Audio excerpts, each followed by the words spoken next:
Buckle up. We're taking a neon-lit trip back to the 1960s to explore the golden age of cinema in the Valley of the Sun. From posh roadshow houses to the rise of the multiplex, here is how Phoenix spent its nights at the movies. 1960. Art, elegance, and farewells. The decade kicked off with a sophisticated flair in Scottsdale.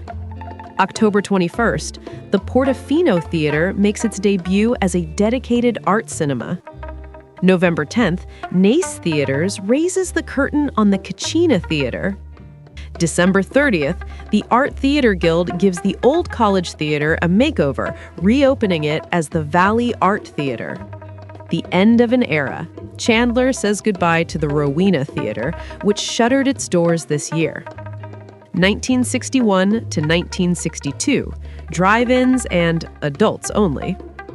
December 21st, 1961, Fox West Coast Theaters brings the big screen outdoors with the opening of the Thunderbird Drive-In in Glendale. March 23rd, 1962, Tempe gets the Paris Theater. It started with art films, but soon pivoted to adult features.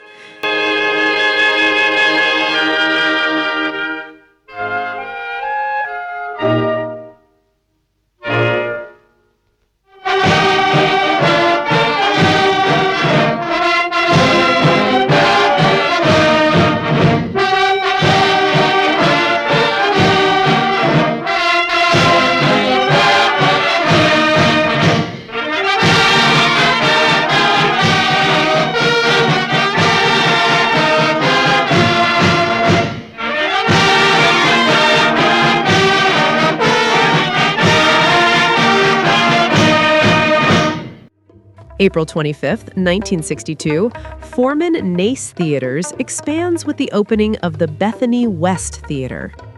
July 3rd, 1962, fireworks weren't the only thing lighting up the sky. The New View Drive-In officially opened for business.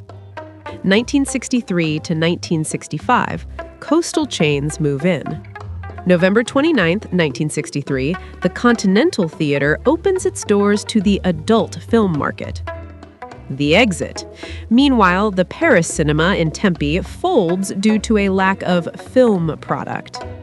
February 18th, 1965, California-based Statewide Theaters stakes its claim in Tempe, opening the Hayden Plaza West and Hayden Plaza East. September 22nd, 1965, New Yorkers arrive. Associated Independent Theaters opens the Camelback Mall Theater, though Statewide Theaters buys them out shortly after.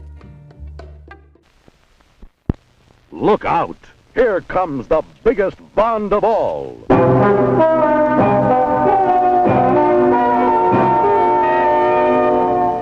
Thunderball.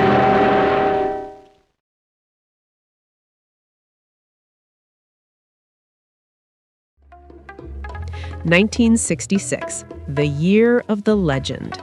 This was the year the Valley's most iconic movie palace was born. March 31st, Arizona Paramount opens the legendary Cine Capri. It was a luxury roadshow house that opened with Charlton Heston himself in attendance. Decades later, it would become famous for hosting Star Wars for a record-breaking 60 weeks. October 21st, the old Ramona Theater gets a spicy second life, reopening as the Gaiety Theater, a burlesque house featuring live shows and movies. 1967, changing of the guard. The Takeover. Lowe's officially acquires Statewide Theaters. New openings. The Fox Christown, February 8th, and the Century's Thomas Mall, March 16th, bring modern cinema to the shopping malls. The Switch. The Gaiety is rebranded back to the Paris Theater on March 18th, focusing on adult films. Final credits. We lost some icons this year. The Fox Orpheum, the Phoenix, the Strand, and Glendale's Rancho Drive-In all closed their shutters for good. 1968 to 1969, the birth of the modern era. The decade ended with the rise of two names we still know today, Harkins and AMC. March 6, 1968, Harkins Theaters opens Cinema One at Tower Plaza, notable for being the very first time the company took out a newspaper ad. December 17, 1969, Harkins keeps the momentum going with Cinema 2 at Los Arcos Mall. December 25, 1969, a Christmas revolution.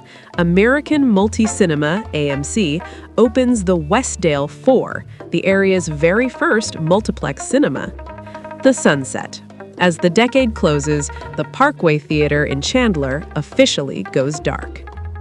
Thanks for watching. If you love Valley history, don't forget to like and subscribe for more deep dives into the past.